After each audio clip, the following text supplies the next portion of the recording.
evenly but in banking sector, right? যে তুমি বেশি deliver করতেছো but you don't have the liquid to pay off the things that you're giving people. So Steve Jobs আমরা জানি 11 সালে মারা গেছে, সে জো রোগানকে বলতেছে, you know Joe, my philosophy on design is like this. যে আমরা যারা খুব ধনী না, আমরা কখনোই কোনো কিছু ওন করতেছি না। মানে আগে যখন এই মাইক্রোসফট অফিসটা কিনতাম, এই এক্সেল আর পাওয়ার পয়েন্ট আমার।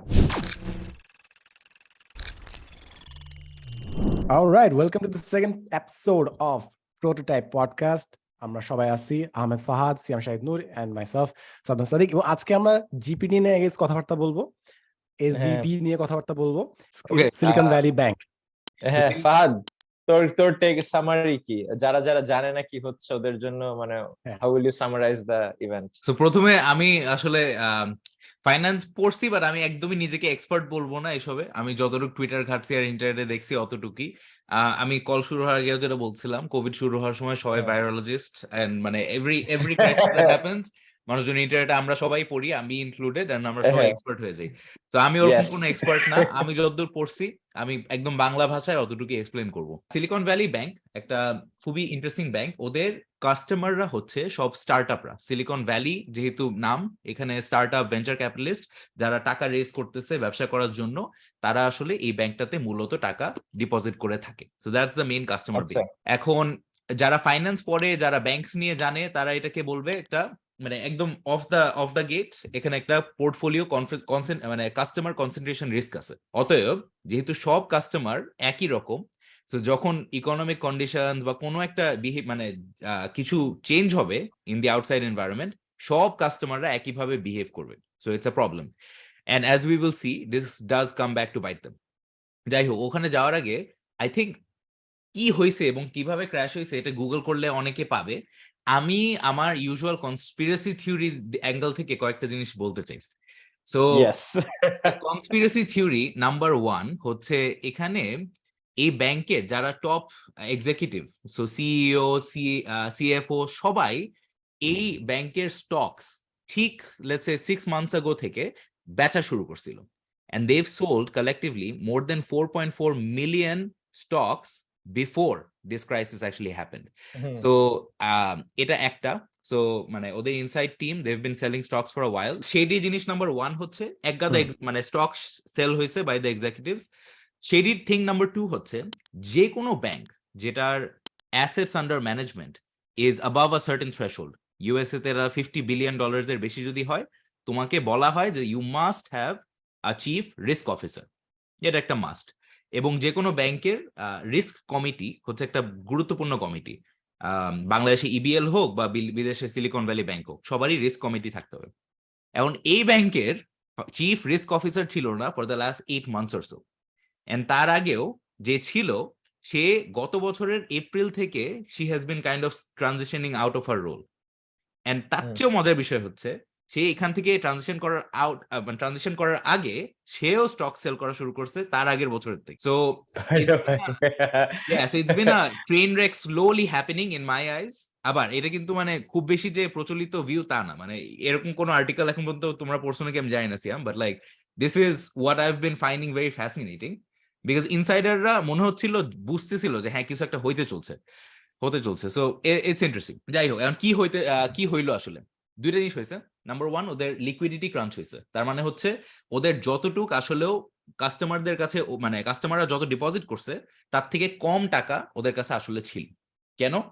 Well, they invested most of it, but also ওদের ডিপোজিট কমে গেছে। তো আমরা সবাই জানি ভেঞ্চার ক্যাপিটাল এন্ড এইসব কমে আসতেছে, মানে ভেঞ্চার ক্যাপিটালিস্টরা খুব বেশি টাকা দিচ্ছে না, এন্ড যেহেতু ওদের প্রাইমারি কাস্টমারসরাই ছিল স্টার্টআপ, ওরাও গরিব হয়ে গেছে, স্টার্টআপরা, সিলিকন ভ্যালি ব্যাংকও গরিব হয়ে গেছে। অ্যাজ আ রেজাল্ট ওদের ক্যাশ রিজার্ভও কমতেছে, ডিপোজিটসও কমতেছে, ব্লা ব্লা ব্লা। আর আমরা একটা জিনিস জানি, ব্যাংকরা আমরা যখন টাকা ডিপোজিট করি, ওই টাকাটা কিন্তু ধরে রাখে না, ওই টাকাটা ওরাও আবার কিছু একটা করে।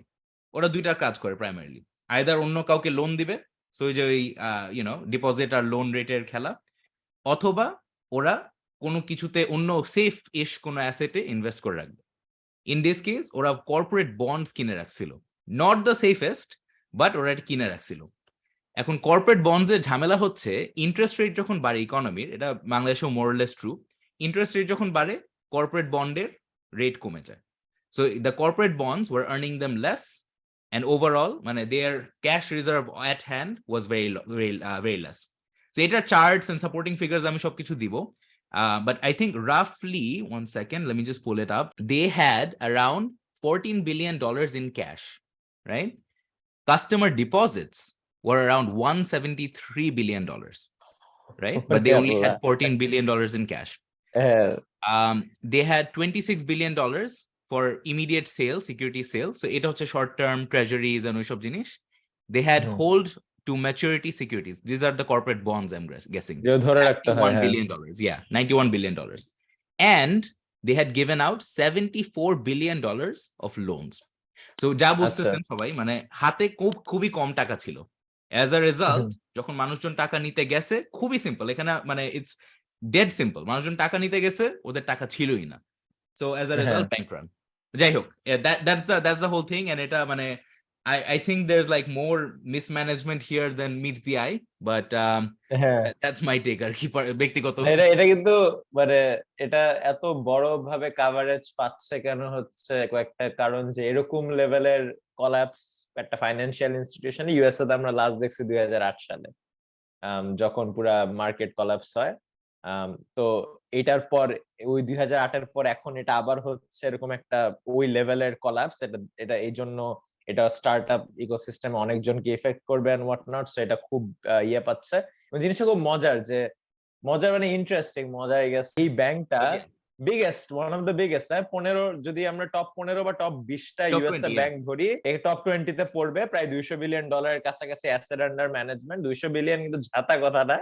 হ্যাঁ, তো এরকম একটা ব্যাংক বাংলাদেশে হঠাৎ করে যদি কালকে সিটি ব্যাংক বা এরকম একটা ব্যাংক ধুপ করে কোল্যাপস করে একদিনের মাথায়, জিনিসটা যতটা মানে কি আশ্চর্যজনক হবে, ইউএসএ তে এরকম কিছু একটা হচ্ছে, এটা আশ্চর্যজনক, এই জন্য অনেক কাভারেজ পাচ্ছে আর কি।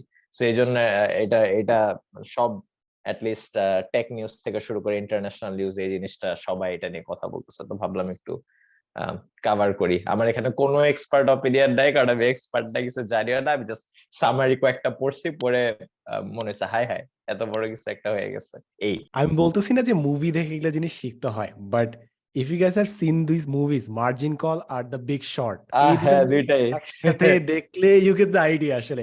and it's surprising যে ফাহাদ বললো না যে সবগুলো কোম্পানি যদি 50 বিলিয়নের বেশি পোর্টফোলিও হয়ে যায়, they need a risk, মানে CFO মানে CXO লাগে যে রিস্কটা ম্যানেজ করে। সো বেসিক্যালি মার্জিন কল শুরুই হয় হচ্ছে এই রিস্ক ম্যানেজারকে ফায়ার করে। এই লোকটা রিস্ক ম্যানেজমেন্ট অনেক কিছু করতেছিল, ওকে ফায়ার করা হয়, then the entire movie starts. So it all just makes sense যদি আমি মুভির অ্যাঙ্গেল থেকে চেক করি জিনিসটা। এন্ড এখানে আমি আরেকটা কনস্পিরেসি থিওরি, আমি জানি Fahad is big into conspiracy theories. আজকে আরেকটা জিনিস বারবার উঠে আসতেছিল, সেটা হচ্ছে যে সিএফও ছিল, he was the CEO of Lehman Brothers নাকি 2008 এ। সো এটা এই জিনিসটা বারবার উঠে আসে, আমি জানি না, ফ্যাক্ট চেক করতে হবে, বাট ইটস ইন্টারেস্টিং। আমার ভালোই লাগে। It's like Evaly but in banking sector, right? যে তুমি বেশি ডেলিভার করতেছো, but you don't have the liquid to pay off the things that you giving people. So at some point যখন সবাই পুল করা শুরু করে, you run dry. It is just for banking আর কি।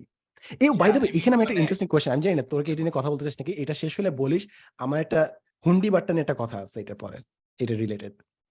Yeah, sure. আচ্ছা, So একটা জিনিস বলবো, লাইক মানে আমার যেটা conspiracy theory, it is kind of a conspiracy theory so far, because Twitter and internet at large এখনো এটাকে ক্রাইম বা বলে না, ইটস মোর মিসম্যানেজমেন্ট। ওয়ারাজ ইভ্যালির কেসটা আমার কাছে অ্যাজ ওয়েল অ্যাজ লাইক গভর্নমেন্টের কাছেও সো ফার আই থিঙ্ক মনে হচ্ছিল a bit more premeditated and মানে একটু স্ক্যামি, বাট আরেকটু সলিড আর কি। হ্যাঁ, সো যাই হোক, মানে আই এম শিওর নেটফ্লিক্স চিন্তা করতেছে কবে এটা নিয়ে কি বানাবে। এইখান থেকে নেটফ্লিক্স ডেফিনেটলি ক্যাপিটালাইজ করবে, হুলু বা নেটফ্লিক্সে কিছু একটা চলে আসবে। হ্যাঁ, কান্ট ওয়েট। কি জানি, হ্যাঁ সাদমান ভাই, তুমি যা নিয়ে কথা বলতে চাচ্ছিলেন, কিন্তু ফাহাদ একটা বাংলাদেশ ইকোনমিক প্রবলেম নিয়ে কথা বলতে যাচ্ছিল। হ্যাঁ, ওইটা নিয়ে আমরা কথা বলবো নাকি? আচ্ছা আচ্ছা আচ্ছা, সো ওকে, সো আরেকটা জিনিস আমি হেসে হেসে পুরো জিনিসটা এক্সপ্লেন করলাম, বিকজ মানে এট দিস পয়েন্ট অনেকবার বলা হয়ে গেছে জিনিসটা, but like this is a serious issue. And অনেকটা স্টার্টআপ ইকোসিস্টেম ইউএসএ তে হয়তো বা দেশেও অনেক স্টার্টআপরা হয়তো বা এই ব্যাংকে টাকা রেখেছিল। সো এখানে there is a sad truth that awaits, যে হ্যাঁ পে রোল দেওয়া যাবে নাকি, ওয়েদার এমপ্লয়মেন্টে সমস্যা হবে নাকি, etcetera etcetera. So just very sad news in general. আমি যদিও মানে এক্সপ্লেইন করার খাতিরে ইন্টারেস্টিং ভাবে বলছি আর কি। সো জাস্ট এমন অনেক গ্যাঞ্জাম হবে, অনেক মানুষকে ইফেক্ট করবে, কোন লেভেলে হবে এটা আমি এখনো কল্পনাও করতে পারতেছি না। যে কয় হাজার মানুষ জব হারাবে, কয় হাজার মানুষ তাদের বেতন পাবে না, কয়টা স্টার্টআপ বন্ধ হয়ে যাবে। সো এটা যেটা আমি কল্পনাই করতে পারতেছি না, পডকাস্টের খাতিরে, এনগেজমেন্টের খাতিরে, যাতে মানুষের দেখে মজা লাগে, হেসে হেসে বলতেছি, আল্লাহ জানে কি হবে, আমি এখনো জানি না। ইয়া আচ্ছা, সো আরেকটা জিনিস যেটা আজকে সকালে খবরের কাগজে পড়লাম, সেটা হচ্ছে আমাদের গভর্নমেন্ট গত বছর পুরা ফিসকাল ইয়ারে 31,000 crore সামথিং বাংলাদেশ ব্যাংকে থেকে নিয়েছিল, মানে লোন নিয়েছিল বা টাকা নিয়েছিল এই বছর, from July of last year to March of this year. Can you guys guess কত টাকা নিছে government from the Bangladesh bank? একটা আচ্ছা, মানে যেহেতু okay, I would say zero, কিছুই নেয় নাই। আই উড সে 20,000 কোটি। 20,000 কোটি। So it's actually মানে till now it's 50,000 crores. ওরে আল্লাহ। So মনে হচ্ছে by the end of this fiscal year, around let's say June July, মনে হচ্ছে it'll be double last year, right? If it stays on track. এখন government যখন এত টাকা নেয় সেন্ট্রাল ব্যাংকের থেকে, ইউজুয়ালি যেটা হয়, আমি যতটুকু পড়ছি এন্ড মানে বই টই পড়ছি, কারিকুলাম পড়ছি, ইনফ্লেশন বাড়ে কারণ মানি সাপ্লাই বাড়ে। বিকজ গভর্নমেন্ট যখন টাকাটা নিচ্ছে, তারা কিন্তু কোনো প্রজেক্টে কাজে লাগাচ্ছে বা এমপ্লয়মেন্টে দিচ্ছে, বা তারা কিন্তু খরচ করার জন্যই নিচ্ছে। তো দিন শেষে it's coming back into the economy. এখন মানি সাপ্লাই যখন বাড়ে, তখন আলটিমেটলি ইনফ্লেশন বাড়ে। It seems worrying to me, হয়তোবা মানে যারা এটা ইনচার্জে আছে they have a different plan, but coupled with two other things, which is আমাদের ডলার শর্টেজ আছে দেশে, এন্ড দ্বিতীয়ত মানে আমাদের ওভারঅল ডলারের কম্প্যারিজনে টাকার ভ্যালিউ দিনকে দিন মানে আরেকটু উইক পজিশনে চলে যাচ্ছে। আমরা গত বছরে I think we were around 90 or something, এখন 106 104 এরকম জায়গায় আসছি। সো এই সবকিছু মিলায় মনে হচ্ছে একটা প্রিক্যারিয়াস সিচুয়েশন বা একটু আনস্টেবল সিচুয়েশন। বাট যাই হোক, I am not an economist, I don't play one on the internet. Nonetheless এটা আমি পড়েছিলাম যে আচ্ছা মানে এরকম বড়োইং হচ্ছে, মানি সাপ্লাই বাড়তেছে, ইনফ্লেশনও চান্স হওয়ার মানে চান্স বাড়ার আছে। So it's worrying. And if you look at just again, আমি তো স্টুপিড, লাইক আমি জানি না এসব, রাইট? বাট আমি যদি মানে নিজের অ্যানেকডোটাল এভিডেন্সও দেখি, গ্রোসারিজ কনজিউমার প্রাইস ইন্ডেক্স নামে একটা জিনিস আছে, যে আমাদের চাল ডাল মানে বেসিক গুডস এর প্রাইস কিরকম আছে, ওইটাও কিন্তু বাড়তেছিল for the last year or so. এখন যদিও মানে the official data says that it's মানে under control / on the decline. As a layman, I can't feel that just yet. মানে আমার মনে হচ্ছে মুরগির দাম তো বাড়তেছে। হ্যাঁ। Yeah, so I don't know, একটু মানে দেশের এই সিচুয়েশনটা নিয়ে চিন্তা করতেছিলাম আর কি। যাই হোক, that was my little rant. সিয়ামের কি মনে হয়? সিয়াম তো বাইরে আসিস, রাইট? সো যে হিট করে জিনিসটা কোনো ভাবে? না, অবশ্যই হিট USA করে। তো সিয়াম যখন হ্যাঁ, টাকা অবশ্যই। পাঠায় তখন ও বেশি বিডিটি পায় এখন। ইউএসএ তে যে একটা জোক, কে জানি একটা জোক দেখলাম কোন একটা মিম গ্রুপে, যে আগে মানুষ বলতো যে টাকা হ্যাপিনেস কিনতে পারে না। হ্যাঁ, আমি এটা বিশ্বাস করতাম না, কিন্তু এখন আমি আসলে বিশ্বাস করি টাকা হ্যাপিনেস কিনতে পারে না, কিনতে পারে ডলার। হ্যাঁ, এরকম একটা জোক দেখলাম কোথাও জানি। তো আমার এখানে মানে কি, ইউএসএ তে ইনফ্লেশন ভালোই বাড়ছে, সাধারণত প্রতি বছর 2-3% মতো বাড়ে। কোনো কিছু 100 টাকা দাম হলে এটা 103 টাকা লাগবে এখন কিনতে। কিন্তু এই লাস্ট 1-2 বছর 10% বা এরকম লেভেলে বাড়ছে। তার উপরেও আশেপাশে যে মানে ওগুলো তো কনজিউমার গুডস এর কথা বললাম, ডিম থেকে শুরু করে মুরগির মাংস বা এসব।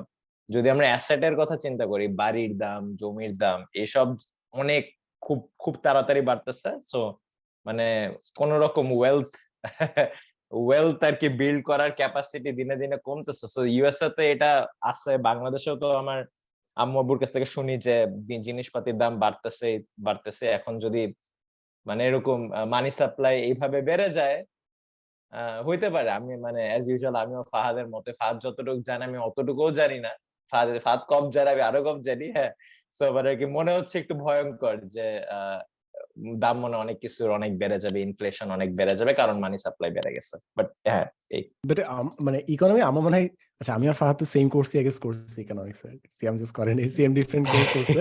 বাট তোর কি রেড আলিওর বইগুলো পড়ছিস? সার্কেল যে করে, দ্য সার্কেল অফ ইকোনমি, হ্যাঁ সবসময় একটা রাইজ হয়, রাইজের পর হ্যাঁ এক্স্যাক্টলি স্যার, এক্স্যাক্টলি। সো এটা বারবার বলতেছে যে লং টার্মে eventually it's a cycle and it repeats. তো আমার হচ্ছে জিনিস হচ্ছে ভাই, গোয়িং ডাউন তো অনেক দিন ধরে গোয়িং ডাউন, কখন আমাদের রাইজ আপ হ্যাঁ উঠবে কখন, হ্যাঁ এটাই, মানে এই সাইকেলটা কি রে, এটা কবে বেশি। ভাই, এটা কত দিন লাগবে? when do we ride the wave, এটাই আসলে জিনিস। এন্ড এখন যা দেখতেছি তোর আমি যতটুকু বুঝছি, মানুষ জাস্ট বলছি গোল্ড ইজ দ্য অনলি, তুই যদি একটু রিডিম করতে পারিস, বাট গোল্ডেও আসলে তুই যদি রেজিস্টার্ড না হস, তুই যদি অ্যাকচুয়ালি মার্চেন্ট না হস, মানে খুচরা পাইকারি এগুলো কিনতে পারবি না, বিকজ অর্নামেন্ট হিসেবে কিনলে you lose value up to 20 to 40% on purchase. So কি আর করা, মাইটটা খাইতেই হবে, might as well buy things on the way, like জিনিসপত্র কিনে, অ্যাসেট কিনে রাখি, মোবাইল টোবাইল কিনে রাখি।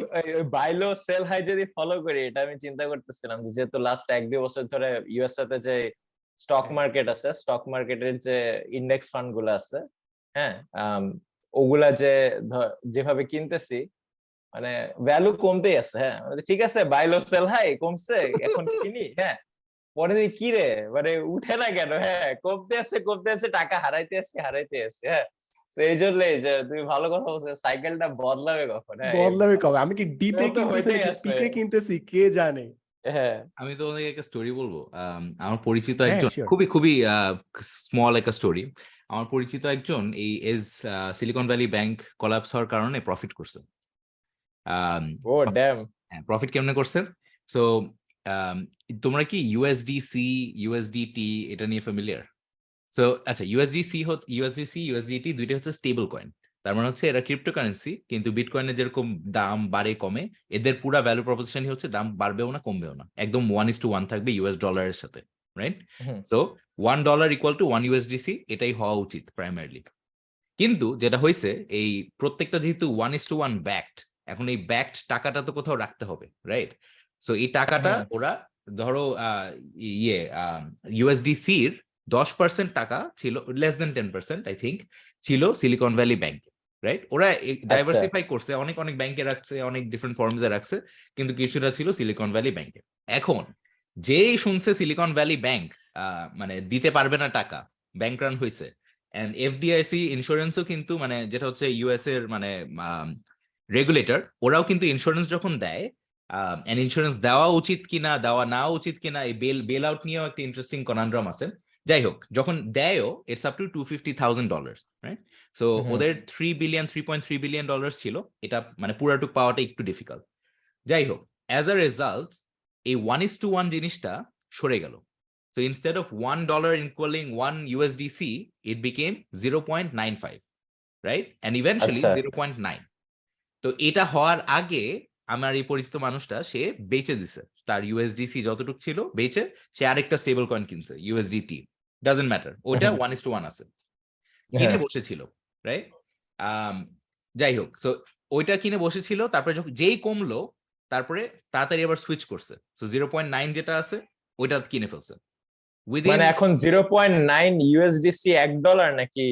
হ্যাঁ, সো ইউএসডিসি এখন 0.9 দিয়ে কিনছে, এটা আবার কিছুক্ষণ পরেই within a day or two এটা আবার বেড়ে 0.95 হয়ে গেল, আবার একটু পরে 1 হয়ে যাবে এখন, মানে আশা করা যাচ্ছে। সো হি মেড 10% ইন রাফলি 1 ডে। ড্যাম। মানে ভালো একটা মানে কমছে, কমার আগেও এক্সিট করছে, আবার ঠিক যখন বটম করছে, তুমি যেটা বললা বাই লো করছে, এখন he is already starting to sell, 0.95 এ চলে আসছে, $1 চলে গেলে he is effectively made 10% almost within a day. So it's interesting. Actually 10% না, প্রবাবলি আরো বেশি, 0.9 থেকে 1 এ গেলে একটু বেশি হবে, বাট 10% একটু বেশি। So it's interesting. Basic IB admission math না, 10% বাড়ায়, এটাকে সবাই করছে এই ম্যাথ। আগাই আমরা, মানে হ্যাঁ, so I have this question, আমি রিসেন্টলি একটা ইস্যু বের করছি, সো এই জিনিসটা আমি দুইজনকে এই কোয়েশ্চেনটা করবো, be it finance or anything, আমার মনে হয় কালচারাল ফ্যাক্টর সবসময় ফ্যাক্টর ইন করতে হয়। সো কালচারাল একটা অ্যাসপেক্ট হচ্ছে রিলিজন। সো বাংলাদেশে একটা জিনিস চলে, সেটা হচ্ছে তোর কি দেখছিস যে পুরান ঢাকা কিংবা বিভিন্ন রাস্তায় রাস্তায় ঈদের সময় মোর স্পেসিফিক্যালি নতুন নোট বিক্রি করে, কচকচা নোট হ্যাঁ বিক্রি করে। হ্যাঁ সো ইউ দেখছি। পে 105 110 ফর দোজ মানে ফ্রেশ নোটস। হুম, সো এই জিনিসটা ইজ এ থিং। এখন ফার্স্ট জিনিস হচ্ছে এটা অ্যাকচুয়ালি মানে রিলিজন ওয়াইজ চিন্তা করলে এটা হারাম, কারণ কারেন্সি ট্রেড করা যায় না আর কি। কারেন্সি ট্রেড করলে ইকুয়াল অ্যামাউন্ট হইতে হয়, এক্সচেঞ্জ আবার ডিফারেন্ট জিনিস। সো আমার একটা ফ্রেন্ড আস্ক করছে যে আমি যদি বিকাশে 105 টাকা পে করে যদি 100 টাকা কচকচা নোট বের করে আনি, উড দ্যাট বি হারাম? কারণ ইটস ইলিগাল, কিন্তু রাস্তায় যে ফ্রেশ নোট বিক্রি করে that's illegal. Hmm. Can't sell, you can't trade currency. ব্যাংকে গেলে দেয় না? আমি যদি ব্যাংকে গিয়ে 100 হ্যাঁ, টাকা পুরান নোট দিয়ে বলি আমাকে কচকচা 10 টাকা সবসময় নোট দেয় না, হ্যাঁ, সবসময় দেয় না। তো আচ্ছা। এই জন্য ইটস এ বিজনেস আর কি, দ্যাটস ওয়াই ইটস দেয়ার। তো এটাই আমার একটা ফ্রেন্ড একটা রিলিজিয়াস কনন্ড্রামও দিল যে would it be first of all legal illegal ওটা পরে, এ ভাই এথিক্যাল হবে আমার নাকি গাড়ি। এই জিনিস নিয়ে কোনো ধারণা নেই, আমি নো কমেন্টস। হ্যাঁ আমার আমার এক ফ্রেন্ড, এই যে ফাহাদ যে বললি কি জানি ইনভেস্টমেন্ট করছে কয়েন, আমাদের ফ্রেন্ডদের মধ্যে এখন গরু ছাগল কেনার একটা ইনভেস্টমেন্ট পিরিয়ড শুরু হয়েছে যে হ্যাঁ এখন গরু ছাগল কিনো, 3 মাসে ইনভেস্টমেন্ট ডাবল। ভালো আরো মার তো আছে, হ্যাঁ ছেড়ে দাও। মারতে আছে ছেড়ে দাও। গরু ছাগল ক্যাটেলস আর লাইক ইনফ্লেশন প্রুফ, তাই না? ওরা বড় হবে, ঘাস বড় হবে, গরু ছাগল বড় হবে, মানে ওরা ওদের নিজস্ব গতিতে আছে। এই জাস্ট একটা গরু ছাগল মরলে আসলে বড় বিপদ। আই ওয়ান্ডার বাদ কোভিড এর সময় যেবার কোরবানি হয়েছিল, কোভিড এর সময় তো হয়তোবা ওইবার কোরবানি একটু মিউটেড ছিল, মানে একটু কম হয়েছে। সো ওই সময় বাজারটা কতটুক এফেক্টেড হয়েছে আমার ঠিক মনে নাই, স্ট্যাটিস্টিক্স সামনে নাই।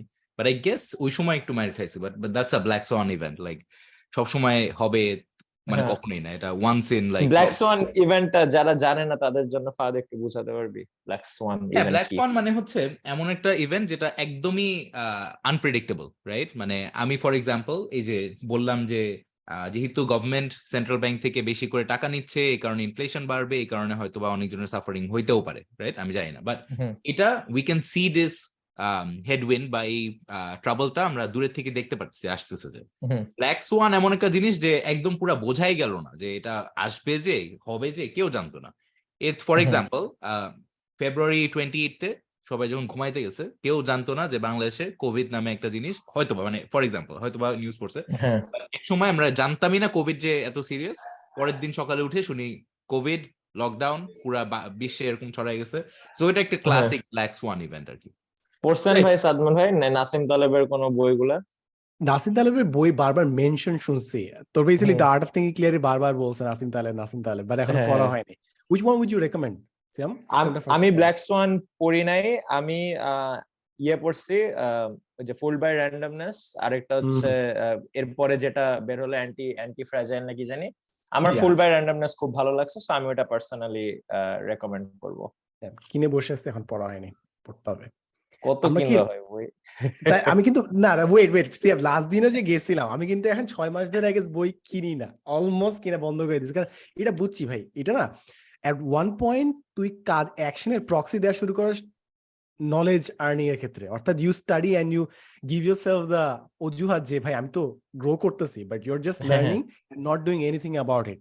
সো হ্যাঁ হ্যাঁ it's like you're procrastinating by learning, it feels হ্যাঁ প্রোডাক্টিভ হ্যাঁ but you're not actually, it's like আসলে না। মিটিং। এবং আমরা তাহলে নেক্সট টপিকে চলে যাই, জিপিটি নিয়ে। What's your take on that? Are you tired of it? Are you excited about it? What's your take? GPT the world will change, এটা প্রচুর মানুষ শেয়ার দিচ্ছে। ওই যে জিপিটি 3 ভার্সেস 4 এর ওইটা, নাকি হচ্ছে ya just ya ya GPT ya 3 1 chat trillion GPT? Variables and stuff, কি জানি। ওয়ার্ল্ড চেঞ্জ হওয়া মানে যে কোনো টেকনোলজি দিয়ে ক্লেম করা ওয়ার্ল্ড বদলায় যাবে, খুব বড় একটা টেক। সো এখানে আমি অ্যাকচুয়ালি জানি না কিভাবে চেঞ্জ হবে। পার্সোনালি চ্যাট জিপিটি নিয়ে আমি মানে বেশ এক্সাইটেড ছিলাম। এবং এটার কারণ হচ্ছে আমার কাছে মনে হয় যে আমাদের দৈনন্দিন জীবনে আমরা অনেক কিছুই করি যেখানে একটা পয়েন্টে ওটা একটু কামলা খাটা হয়ে যায়। যে আমি যদি একটা ওয়েবসাইটের একটা বাটন ডিজাইন করতেছি, ওই কোডটা লেখা, বা হচ্ছে আমি যে একটা মানে কি একটা স্ক্রিপ্ট লিখতেছি ইউটিউবের, ওই স্ক্রিপ্টে একেবারে বেসিক যে ফাউন্ডেশনটা লেখা, এরকম অনেক ছোটখাটো কাজ আছে যেগুলো হচ্ছে একটা পয়েন্টে গিয়ে আর নতুন কিছু শেখার থাকে না, ওটা আমরা করি কারণ করা লাগে। তো এই চ্যাট জিপিটি আসার ফলে এরকম অনেক কাজে আমাদের সময় অনেক বেঁচে যায়, যে আমি একটা ইউটিউবে স্ক্রিপ্ট লিখতেছি, আমি তাড়াতাড়ি বলবো আমাকে 6টা বুলেট দাও অন মানে আর কি এই টপিক, ওইটা দেখার পর ওইটা ধরে ধরে আমি এডিট করলাম। কিন্তু ওই কাজটা যে শুরুর কামলা খাটাটা বা কোডিং এর সময়, আমার ফ্রেন্ডরা একটা অ্যাপ ধরেন বানাচ্ছে, অ্যাপে তো অনেক অনেক জিনিসই বারবার রিপিট হয়, একটা বাটন থেকে শুরু করে একটা পার্টিকুলার পেজের ফাংশনালিটি। সো ওইটা করার সময় চ্যাট জিপিটি খুলে তাদেরকে বলা যায় এই কাজটা তাড়াতাড়ি করে দাও তো। সো বেসিক্যালি আমরা যে রাখি না কোম্পানিতে ইন্টার্ন, যে কাবলা কাজগুলো খেটে দেয়, চ্যাট জিপিটি হচ্ছে সবচেয়ে সবচেয়ে ভালো কাবলা আর কি। হ্যাঁ, সো ওরকম আমিও একসময় কাবলা ছিলাম, এখন অনেক কামলা কাজ করতে হয়। সো এই চ্যাট জিপিটি যেগুলো খেটে দিচ্ছে, এই জিনিসটা খুব এক্সাইটিং, কারণ আমরা অ্যাকচুয়ালি তখন আমাদের আমাদের যে টাইমটুকু আছে ওইটা এমন সব কাজে খাটাতে পারি যেখানে ওইটার আরো অনেক বেশি হবে। আমি ক্রিয়েটর হিসেবে যে অ্যাঙ্গেলটা আনবো, বা আমি কোন একটা বিষয় নলেজেবল হিসেবে যে অ্যাঙ্গেলটা আনবো, ওই জিনিসটাতে আমি বেশি সময় খরচ করতে পারতেছি, কারণ বেসিক কাজগুলো চ্যাট জিপিটি করে দিচ্ছে। সো আই ক্যান ইমাজিন আমারই যদি এটা দিনে বা সপ্তাহে 10 ঘন্টা 15 ঘন্টা বাঁচায় দেয়, পুরা মানে আর কি বিভিন্ন কোম্পানিতে বিভিন্ন ইন্ডাস্ট্রি এটা কত ঘন্টা বাঁচাইতে পারবে, কত কত মানে আর কি প্রোডাক্টিভিটি আনতে পারবে, এই জিনিসটা অনেক এক্সাইটিং। সো এই দিক থেকে আমার কাছে মানে এটা ভালোই মনে হয়েছে। কিন্তু ওটা কত ইমপ্রুভ করবে চ্যাট জিপিটি 4 বা যেটা যে পোস্টটা আগে শেয়ার করছিল, ওটা আমি এখনো মানে কনসেপচুয়ালাইজ করতে পারতেছি না। এইখানে আমার কয়টা জিনিস, আমি যদি একদম রিয়েল লাইফ প্র্যাকটিক্যালের ক্ষেত্রে বলি, আমাদের লাইফ কোনটা ইমপ্রুভ করবে। ফর এক্সাম্পল, আমাদের যদি থাম্বনেলটা আমরা করে ফেলতে পারতাম, ঠিক আছে, just give them the prompt, এই তিনজনের চেহারা থাকবে, আমাদেরকে থাম্বনেল ডিজাইন করে দাও, that's one thing. Second thing হচ্ছে বিভিন্ন ভিডিও প্রসেসিং, এবং এইটা না আস্তে আস্তে আসতেছে, এটা ব্যাকগ্রাউন্ডের কিছু জিনিস আমি দেখছি, যেরকম টিকটকে তুই যদি বিভিন্ন ফোন নাম্বার দিস, টিকটক কিন্তু তোর ভিডিও স্ক্যান করে বুঝে যে তুই ফোন নাম্বার দিচ্ছিস নাকি না। এবার তুই যদি ফোন নাম্বার দিস, টিকটকে রিচ কমায় দেয় অনেক জায়গায়। এমনকি আমরা যে বিভিন্ন থাম্বনেল দিই, থাম্বনেলে যদি 20%-এর বেশি টেক্সট থাকে, ওটা তো স্পট করে, ওরা স্পট করে রিচ কমায় দেয়। এমনকি লাস্ট দিন আমি এটা সবসময় ভাবছি যে আমি বাংলায় যদি করি, সিন্স বাংলা খুব একটা মানে মেশিন খুব একটা শিখে নাই, তাই আমি অনেক সময় ওখান থেকে ফাঁকি মারতে পারবো, বাট লাস্ট দিন বাংলাতেই আমি ধরা খাইছি। আমি বুস্ট করতে যাই বলে যে এক্সাজারেটেড ক্লেমিং, তুমি একটু বেশি অতিরঞ্জিত ক্লেম করে ফেলছো, এটা একটু কমাইতে হবে, তোমার ল্যাঙ্গুয়েজটা একটু স্ট্রিমলাইন করতে হবে। ডুড, ওইসব ক্যাচ করছে। বেসিক্যালি একটা ফ্রেজ ছিল হচ্ছে, অমুক জিনিসে পাগলা ঘোড়া লাগাম ছাড়া উঠছে, এরকম কিছু একটা ছিল, একটা সাহিত্যিক পার্ট ছিল, ওইটা করে এক্সাজারেশন ধরছে, which is true in a sense because it's মানে ওইভাবে পোয়েট্রি ভাবে। তো আসলে ব্যাক এন্ডে কিন্তু এই জিনিসগুলো আছে, টেক্সট অবজার্ভ করা, কোথায় অতিরঞ্জন হচ্ছে, কোথায় গ্যাপ দিচ্ছি। আমি একটা কিছুদিন আগে প্রিমিয়ার প্রোতে একটা প্লাগইন দেখলাম, যেটা আমাদের বিভিন্ন যে ফিলার থাকে, গ্যাপ, এই গ্যাপগুলো যে স্পট করে কেটে পুরো অডিওটা ক্লিন করে দেয়, অর্থাৎ seems like a continuous audio.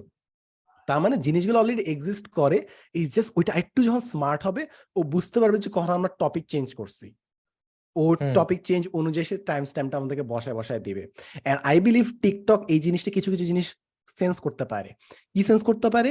TikTok মোটামুটি ক্যাচ করতে পারে যে কখন আমরা স্টোরি বলতেছি। এটা কেন যেন আমার মনে হয়, আমি মোটামুটি টিকটকে এতদিন ধরে যে ভিডিও বানাইছি, কেন জানি বুঝি যে ওরা জানতে পারে যে আমি কখন ভিডিও বানাচ্ছি, কোন ন্যারেশন, এবং কখন ধরাটা খাই, যখন আমি ভিডিওর কোনটা খুবই মানে চুম্বক অংশ যেটাকে বলে, ওইটাকে যখন আমি সিকোয়েন্স ব্রেক করে ঠিক ভিডিওর সামনে দেই, অনেক সময় এটা ধরা খায়, কারণ ও বুঝতে পারে যে আমি কিছু একটা সিকোয়েন্স ব্রেক করছি।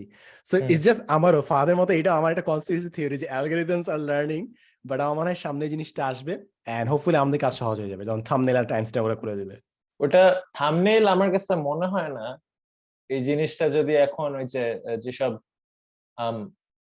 বিভিন্ন ধরনের এআই প্রোডাক্ট আছে যেগুলা ওই যে ওয়ালি নাকি সব, যেগুলা বেসিক্যালি একটা প্রম্পট দিলে ছবি বানায় দেয়, আমি প্রিটি শিওর ওদেরকে থাম্বনেইল বানায় দিতে বললে ওটা থাম্বনেইলও বানায় দিবে, এটা ঘেটে দেখতে হবে আর কি। So 3 things, right? Firstly, there's a lot of venture capital dollars, যেটা আমি বাংলায় বলি, অনেক ভেঞ্চার ক্যাপিটাল টাকা পয়সা আসলে যাচ্ছে towards AI startups at the moment, right? Siam নিজেও এখন একজন এআই প্রোডাক্ট ম্যানেজার, সো এই সেক্টরটা কত হট এটা আমরা সবাই বুঝতেই পারতেছি, রাইট? সো এখানে ইউজ কেসের খোঁজে স্টার্টআপরা এখন ছুটছে, রাইট? সো কোন জায়গাটায় এআইটাকে কাজে লাগাবে সেটা।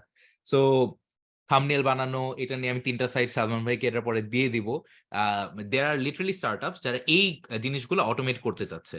তারপরে let's say deep fake videos, এই জিনিসগুলো অনেক ভালোভাবে এখন ইয়ে করবে।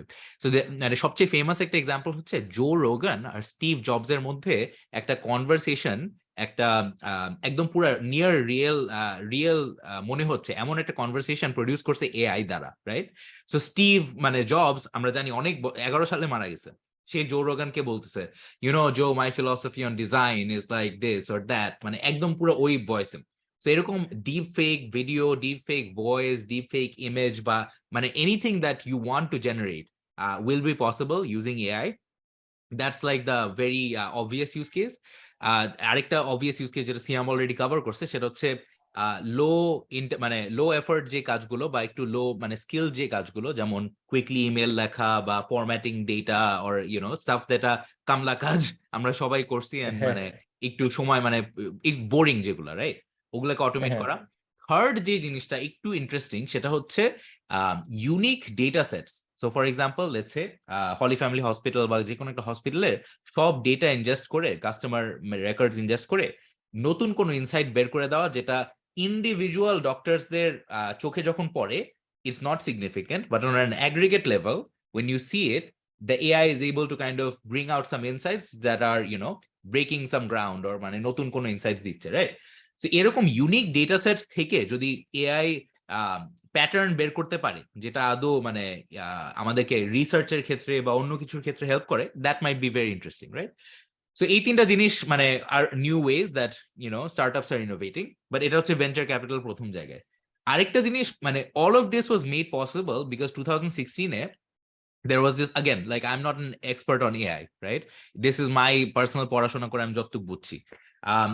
2016 সালে গুগল ব্রেইনের টিমটা থেকে অনেকজন as well as university Toronto like teacher মানুষজন তারা একটা পেপার বের করছিল, it's called attention is all you need, right?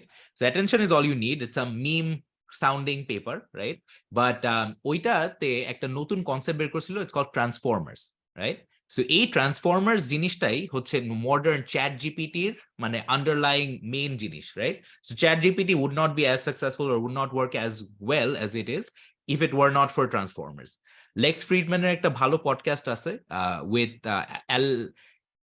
Alex Kaparthi or something, টেসলার একজন বিশিষ্ট এআই রিসার্চার। সো ও খুব ভালোভাবে এক্সপ্লেইন করে if you are a nerd and মানে ওই টেকনিক্যাল ডিটেইলসে যাইতে চাও। But long story short, AI এই ব্রেক থ্রুটার কারণে এখন অনেকগুলো ব্রেক থ্রু আরো হচ্ছে। সো যে coming back to the actual question, Sadman ভাই একটা গ্রাফিক শেয়ার করছিল যে chat GPT 3 versus chat GPT 4 কতটুকু আদৌ এক্সপোনেনশিয়াল একটা জাম্প হবে কিনা। I don't think so, and this is also based on Sam Altman, যে হচ্ছে প্রধান নির্বাহী কর্মকর্তা অফ ওপেনএআই।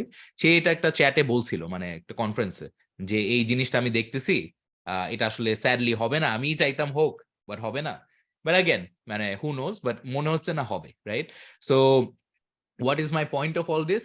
I think এটার ভালো ইমপ্লিকেশনস আসবে, বাট ইটস লাইক একটা ভালো অ্যানালজি আমি শুনছিলাম, ওয়ারেন বাফেট বলছিল রেফ্রিজারেটর যখন ইনভেনশন হয়েছিল, রেফ্রিজারেশনের ইনভেনশন, ওই সময় হ্যাঁ রেফ্রিজারেটর যারা বানাইছিল they profited, right, they became rich. But তার চেয়েও বেশি বড় লোক হয়েছিল কোকা কোলা কোম্পানি, বিকজ তারা রেফ্রিজারেটরটাকে কাজে লাগায় একটা নতুন কমপ্লিট ভার্টিকাল তৈরি করছে, এন্ড মানুষ billions of people have use Coca Cola মানে খাচ্ছে এখনো, রাইট? সো এই চ্যাট জিপিটি বা আন্ডারলাইং ট্রান্সফরমার্স টেকনোলজি ইউজ করে, এআই ইউজ করে কোন কোম্পানিটা এত মানে বিশাল বড় হয়ে যাবে, এটা আই ডোন্ট থিঙ্ক এখনো বের হয়েছে, রাইট? আই থিঙ্ক মানে মাইক্রোসফট আর এই ওপেন এআই পার্টনারশিপটা interesting, but whether this is the মানে killer use case is unclear to me. But আমি ওখানে পজ করবো, আগেন লাইক আমি নিজের পড়াশোনা নিজের ঘাটাঘাটির থেকে বললাম আর কি। আচ্ছা, I guess people have got the Notion. আমরা কয়বার যে মেনশন করছি আজকে যে ভাই ডোন্ট টেক ইট সিরিয়াসলি, আমাদেরকে জাস্ট কথা বলতে দে ভাই। হ্যাঁ ট্রু, যে হ্যাঁ আপনার আমার মনে আছে না, ফাহাদ যেই স্পটে আছে এটা মানে ইউটিউবে ফেস করতে হয় কোনো নলেজেবল টপিক নিয়ে কথা বলতে গেলে, যে আমি প্রোগ্রামিং কিভাবে শিখবেন এটা নিয়ে একটা ভিডিও বানাইছিলাম, যে just basic resources, how to get started, কি কি মাথায় রাখতে হবে। এখন ভাই মানে আমার মানে হার্ভার্ডে আমি 6-7টার মতো কম্পিউটার সায়েন্স ক্লাস নিছি, একটা সেকেন্ডারি বা মাইনরও আছে কম্পিউটার সায়েন্সে, আর একটা কোর্স নিলেই ডাবল ডিগ্রি হয়ে যেত আর কি। হ্যাঁ, ওটা নেই নাই কারণ আরেকটা জয়েন্ট থিসিস না কি জানি লেখা লাগে হার্ভার্ডের, এটা হচ্ছে এটা স্পেশালি ডাবল মেজর করার জন্য জয়েন্ট থিসিস করা লাগে, এই জন্য আমি করি না, যে ভাই জয়েন্ট থিসিস লেখার ইচ্ছা নেই, আমার ডাবল মেজর দরকার নেই, আমি মাইনর নিয়ে খুশি। হ্যাঁ, সেই হচ্ছে আমার ক্রিডেনশিয়ালস। মানে হার্ভার্ডে অনেক কম্পিউটার সায়েন্স কোর্সেস পড়াইছি, পড়ানোর জন্য অ্যাওয়ার্ডও পাইছি। হ্যাঁ, তো একটা প্রোগ্রামিং কিভাবে শুরু করবেন এটা নিয়ে কথা বলার মতো আমার কাছে মনে হয় আমার যোগ্যতা আছে। হ্যাঁ, তাও কত কমেন্ট পাইছি যে আপনার তো ভাই কম্পিউটার সায়েন্সের ডিগ্রি নাই, আপনার কত বড় সাহস, আপনি কম্পিউটার সায়েন্স কিভাবে শিখতে হয় এটা নিয়ে কথা বলতে আসছেন। এই যদি ইস্যু হয়, আমরা একটা আর্টিকেল পড়ে বা মানে ফাদ থেকে যা বুঝতেছি কোন টপিকে সে হচ্ছে প্রচুর ইয়ে করে, মানে আর কি হাই লেভেলের সেকেন্ডারি রিসার্চ টাইপের করে, যে এক্সপার্টরা কি বলতেছে, থিওরিটিক্যালসরা কি বলছে, ওখান থেকে সে একটা অপিনিয়ন ফর্ম করে। এটা আমরা সবারই করা লাগে যদি আমরা we have to stay up to date. So এই বিষয়ে যদি আমরা কথা বলি, চান্সেস আর অনেকে বলবে যে ভাই আপনি তো, আপনার যোগ্যতা কি, আপনার ইয়ে কি। সো হ্যাঁ, ডিসক্লেমার অনেকবার দিছি, আশা করি এতক্ষণে মানুষজন বুঝে হয়েছে ভাইবটা। থেকে শেখা। আমরা একটা জিনিসটা পড়ি, হ্যাঁ। সামারাইজ করে একটা কুইক অপিনিয়ন ফর্ম করা নেই, কারণ আমাদের দৈনন্দিন জীবনে আগানোর জন্য এক্সপার্ট হওয়ার দরকার নেই অনেক বিষয়। মানে হ্যাঁ, ফাহাদ একটা খুব ভালো কথা বলছে যে when it comes to AI, প্রথম চ্যালেঞ্জটা এখন থাকে হচ্ছে যে যেহেতু টেকনোলজি বেশ আগাইছে বিকজ অফ কয়েকটা ব্রেক থ্রু পেপারস বা কয়েকটা breakthrough technological innovation, next চ্যালেঞ্জটা হচ্ছে ইউজ কেস বের করা। এটা হচ্ছে আমাদের আমাদের অফিসে যখন আমরা এআই প্রোডাক্ট নিয়ে কাজ করি, ইউজ কেস আইডিয়াটা সবচেয়ে ইম্পর্টেন্ট আইডিয়া। যে আমরা একটা টেকনোলজি দেখলাম যে আমি এই মডেল ব্যবহার করে গিভেন লাস্ট 2000টা প্রোডাক্ট কোন দামে আমরা বেচছি, আমরা প্রেডিক্ট করতে পারবো নাকি কোন দামে জিনিসটা আমরা সেল করা যায়। ধরেন এটা একটা ইউজ কেস, এই জিনিসটা বের করা প্রচন্ড ইম্পর্টেন্স দেওয়া হয়। এটা ভেঞ্চার ক্যাপিটালে হোক, একটা বড় কোম্পানিতে হোক, যে আমার যে টেকনোলজি আছে, আমার যে ম্যাথের অ্যালগোরিদম আছে, ওইটা কিভাবে ব্যবহার করতে পারি। ইউজ কেসটা বের হওয়ার পর আরেকটু প্রিসিশনে যাওয়া লাগে, যেটা কোন মানুষটা ব্যবহার করবে। যে আমি সাদমান, আমি অমুক এজেন্সিতে কাজ করি, এই কাজ করার সময় আমার এই প্রবলেমটা ফেস হয়, আমি কিভাবে এআই ব্যবহার করে এই জিনিসটা সলভ করতে পারবো। আমি সাদমান ভিডিও বানাই, আমি আমার থাম্বনেল বানাইতে 5 ঘন্টা যায়, এই এআই ব্যবহার করে এখন আমি থাম্বনেল তাড়াতাড়ি বানাতে পারবো, এটা আমাকে বছরে এত টাকা সেভ করবে, সো আমি এটার জন্য এত টাকা পে করতে রাজি। এই গল্পটা খুবই ইম্পর্টেন্ট। এই গল্পটা যখন হয়ে যায়, আমরা একটা ক্যালকুলেশন করে যাচ্ছি এই গল্প কয়জনের গল্প, এই কয়জনের গল্প সলভ করে আমরা কত টাকা কামাতে পারবো। যখন ওই নাম্বারটা অনেক বড় হয়, তখন আমরা পরবর্তী ধাপে যাই যে আচ্ছা ইউজ কেসটা পেয়ে গেছি, এখন ইন্টারফেসটা কি হবে। আমরা এআইটা এমন ভাবে সাজাতে পারবো যে সে একটা বাটন ক্লিক করে ওই তার গল্পটা, প্রবলেমটা সলভ হয়ে যাবে। যেরকম একটা এক্সাম্পল হচ্ছে স্পটিফাইতে তারা এরকম রেকমেন্ডেশন মডেলস ব্যবহার করে, যে আপনি কোন ধরনের একটা ভিডিও যদি দেখেন, আপনার সব ভিডিওর ডেটা নিয়ে আমি কিভাবে আপনাকে একটা রেকমেন্ডেশন দিতে পারবো যে নেক্সট ভিডিওর মানে কি কোন নেক্সট আপনি কোন ভিডিওটা এখনো দেখেন নাই পছন্দ করবেন, বা কোন অডিও আপনি এখনো শুনেন নাই পছন্দ করবেন। এই রেকমেন্ডেশন মডেল ইঞ্জিন নেটফ্লিক্স ব্যবহার করে, স্পটিফাই ব্যবহার করে, প্রতিদিনই এটা ইমপ্রুভ হচ্ছে। পড়ে দেখতে পারেন চাইলে recommendation model engines in general. But স্পটিফাইতে তারা ইউজ কেসটা পাইছে যে হ্যাঁ, এই রেকমেন্ডেশন মডেল ব্যবহার করে অনেকে এক ধরনের গান শুনে সে নতুন গানের রেকমেন্ডেশন চায়, এটার জন্য সে মাসে $10 দিতে রাজি। এটা যদি 200 মিলিয়ন মানুষ দিতে রাজি হয়, আমরা এত বিলিয়ন কামাতে পারবো এভাবে। এবং এটার ইন্টারফেস হবে হচ্ছে একটা অ্যাপ, যেখানে ডিসকভার উইকলি থাকবে, ফর ইউ প্লেলিস্ট থাকবে। একই জিনিস টিকটকে আছে, ফর ইউ পেজ, ইনস্টাগ্রামে সার্চ বা ফর ইউ পেজ। সো এই যে এই কমন ওয়ে অফ থিঙ্কিং, যে একটা টেকনোলজি পেলাম, এরপরে ইউজ কেস, এরপর হচ্ছে ইন্টারফেস। প্রবাবলি ফাহাদ এই কারণে এই জিনিসটা নিয়ে এত পড়াশোনা করে, কারণ আপনি যত আর্টিকেল পড়বেন তত আপনার ইউজ কেস সম্পর্কে ধারণা হবে। ইউজ কেসটা পেয়ে গেলেই নেক্সট চ্যালেঞ্জটা হয় কিভাবে এটা ব্যবহার করে একটা কোম্পানি দাঁড় করাতে পারবো। সো টেকনোলজির থেকে এখন ইউজ কেস এবং ইন্টারফেসটা কিরকম হবে ওইটার উপর প্রায়োরিটি বেশি মনে হচ্ছে, কারণ ChatGPT-3 এর যে আন্ডারলাইং টেকনোলজি ওটা রেভলিউশনারি, এখন ওইটা ধরে কে কে কোম্পানি বানাতে পারবে। আচ্ছা, আজকে এপিসোডের শেষ যখন হবে তখন আমি একটা আইডিয়া তোদেরকে পিচ করবো, তোরা দুইজনই ভোট করি যে আইডিয়াটা কেমন। I have this user case, দেখবো না, ঠিক আছে? Sure. Before we get to the next segment, আমি একটা জিনিস বলতে চাই যে ফাহাদ কিংবা ইটস গুড যে আমরা বলতেছি যে we are not the expert, but কনভারসেশনটা আগাচ্ছি। এটা নিয়ে আমার খুব ফেভারিট একটা ডায়ালগ আছে, it's the most difficult to edit a blank page. তুই যদি কিছু না বলিস, you can't even start the debate. So I would rather say something stupid কিংবা অফ দ্য চার্জ যেটা একদম হাইপারবোল হচ্ছে, but at least that's how you start. এবং এটা নিয়ে একটা মিম আছে না, যে কোরাতে আমি যতই কোয়েশ্চেন আস্ক করি না কেন মানুষ কিছু বলে না, বাট আমি যদি স্টুপিড একটা কথা বলি, people would come and correct me. So that's the way you move forward. এই ডিসকাশন লাগাইতে হয়। এখন আমি আরো 4টা জিনিস এখানে জাস্ট ধাপাধা বলে ফেলি, তারপর তোরা যা ইচ্ছা you can deal with it. একটা হচ্ছে আমরা বলছিলাম এআই এর জিনিস। সো এর একটা ইউজ আমি খুব চাচ্ছি সামনে হোক, সেটা হচ্ছে যে বিভিন্ন সাইকিয়াট্রিস্ট কিংবা সাইকোলজি যারা ট্রমা ডিল করে, ট্রমার একটা জিনিস হচ্ছে ভাইকারিয়াস ট্রমা বলে একটা জিনিস আছে, অর্থাৎ সেকেন্ড হ্যান্ড ট্রমা পেয়ে যাস। তুই ট্রমার পেশেন্ট ডিল করতে যে তুইও ট্রমায় পড়ে যাস। So this is an actual phenomenon, যেটাতে কারণে ডক্টরও পেশেন্ট হয়ে যায় অনেক সময়। সো ওইটা অনেক সময় সলভ হইতে পারে আই গেস, যে যদি আমাদের এআই সাইকোলজিস্ট কিংবা সাইকিয়াট্রিস্ট হইতে পারে। That's one thing. সেকেন্ড জিনিস হচ্ছে এই যে এআই দিয়ে অপটিমাইজেশন করা। ইদানিং আরেকটা মিম দেখতেছি, ইজ দিস এন এআই, তারপর মুখোশটা খোলে ইফ দেন সো আমি জানি না কোনটা এআই, বাট আমি একটা জিনিস খুব চাই, সেটা হচ্ছে যে মনে কর ফেসবুকে যে আমরা বুস্ট করতেছি, যদি আমরা জানতে পারতাম যে ঈদের ঠিক কতদিন আগে মানুষ তাদের বাজেটটা স্পেন্ড করে। কিছু মানুষ 30 দিন আগে থেকে বুস্ট করা শুরু করবে, কিছু মানুষ লাস্ট দিন করবে, সেখানে প্রচুর অ্যাড মানি নষ্ট হয়। সো আমরা যদি একটু অপটিমাইজ হতে পারতাম যে কোন ভ্যারিয়েবলের কারণে মানুষ স্পেন্ড করা শুরু করে ঈদের জন্য, ফর এক্সাম্পল তাদের কাছে বোনাস আসলো কিংবা তারা টিকিট কবে থেকে কাটা শুরু হলো, এরকম কিছু ভ্যারিয়েবলের উপর ডিপেন্ড করে তাদের স্পেন্ডিং নেচারটা ভ্যারি করে। সো এইরকম ডেটাও যদি তুই বলি না যে এআই এটা ডেটা দেখে বের করে আনতেছে, that would have been nice. তো এটা নিয়ে হ্যাঁ, এই প্রত্যেকটা কেস আর কি একটু একটু করে কথা মানে কি আমি আমার অপিনিয়ন দিতে যাচ্ছিলাম, বাট হ্যাঁ আপনি কমপ্লিট করেন ভাই, আপনি যা বলতেছেন। হ্যাঁ সরি, অনেকগুলো জিনিস সাথে বলছি। এরকম আমার ফেভারিট কেসটা ছিল হচ্ছে জিপি একটা এরকম সুন্দর চার্ট বানাইছিল পুরো বাংলাদেশের। তারা সিমের মানে লোকেশন চেঞ্জের উপর ডিপেন্ড করে তারা মাইগ্রেশনের একটা চার্ট বানাইছিল, যে কতজন মানুষ ঢাকা ছেড়ে চলে গেছে। সো এই সিম গুলা ঢাকা থেকে অন্য জায়গায় গেছে, সো এটা সবগুলা ট্রেল করছে, and it was a beautiful graph যে পুরো ঈদের সময় প্রায় 80 লাখ মানুষ ঢাকা ছেড়ে চলে গেছে। সো এরকম কিছু জিনিস হয়তো মানুষ আমরা ইন্ডিভিজুয়ালি বের করতেছি, বাট এআই এখান থেকে আরো অনেক বেশি জিনিসপত্র বের করে আনতে পারবে, যেটা আসলে আমরা কোনোভাবে খুঁজে বাই করতে পারতেছি না। হ্যাঁ, প্রথম যে জিনিসটা বলেন ভাই, যে second hand trauma, chat GPT কিন্তু মানে কি এখনো অনেক জায়গায় বেশ বোকা।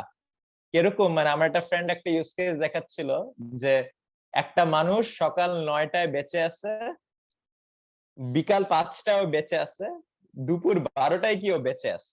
হ্যাঁ, এখন এই আইডিয়া অফ কন্টিনিউটি, যে আমি যদি আপনাকে জিজ্ঞেস করে আপনি বলবেন হ্যাঁ বেঁচে আছে, কারণ সকাল 9টা বিকাল 5টা মাঝখানে তো বেঁচে থাকবেই। চ্যাট জিপিটি এটা অনেক সময় ধরতে পারে না, যে হ্যাঁ আমি এবারে আমি জানি না, আমি কমেন্ট করতে পারছি না এই বিষয়ে।